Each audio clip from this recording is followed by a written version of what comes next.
guys, so today I'm going to teach you all about diaphragmatic breathing, which is a really important skill that we teach a lot of our patients here at Active Life Chiropractic.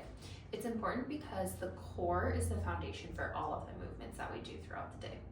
Okay, so you have your diaphragm that lays like this right under your sternum, as well as your pelvic floor that lays in the middle of your pelvis. So when we breathe correctly, we want these to move up and down synchronously. What happens throughout time, and especially when we're stressed, we start breathing through our chest.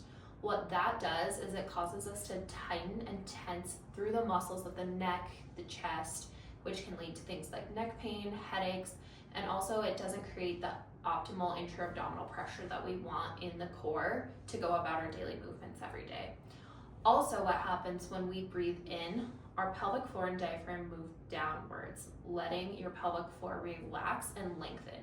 This can also increase your brain-body connection from your brain to your pelvic floor to help with things like relaxation as we're preparing for birth, as we're recovering postpartum, and as we're just going throughout our daily activities throughout our day, whether or not you've had a baby or not. Increasing the awareness to your pelvic floor is super important for that kind of stuff, okay? So I'm going to lead you through our diaphragmatic breathing.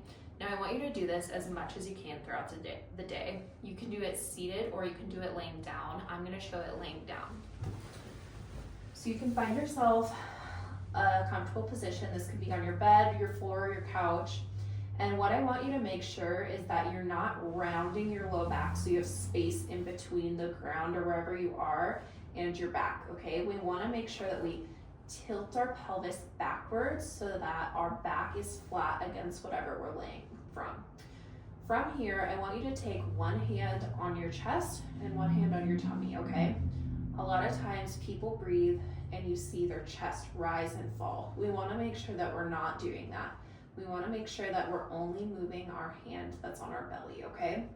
So you can first start with that, making sure that you're only breathing through your belly. It'll look something like this.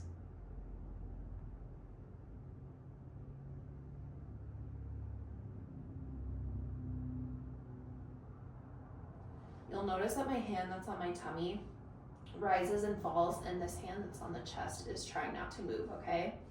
Another thing I want you to think about with the diaphragmatic breathing is act like you're filling up a balloon in your belly, okay? So what that means is we don't only want this hand to move forward, like we're only moving our belly. We want to breathe 360 degrees around the abdomen, which means we're breathing through our belly, our sides, and our back. So you can add a cue with this to breathe into your fingers. So you can start at your hip bones and move inside them a little bit and cue yourself to breathe through lower in your tummy.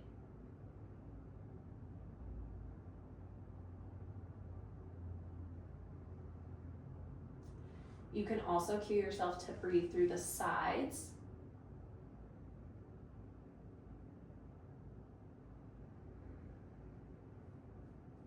And lastly, I want you to breathe through your back. So act like you're almost pushing the ground away as you're breathing.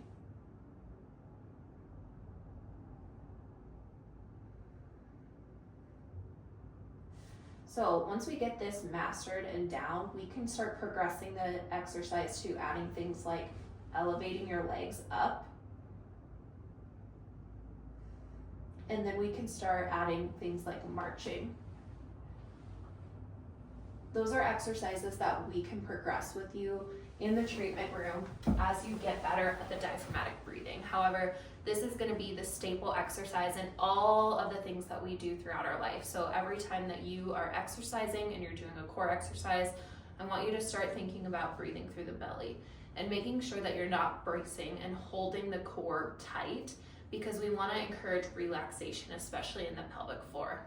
If you have any questions, I want you to go ahead and drop them in the comments or give our office a call today.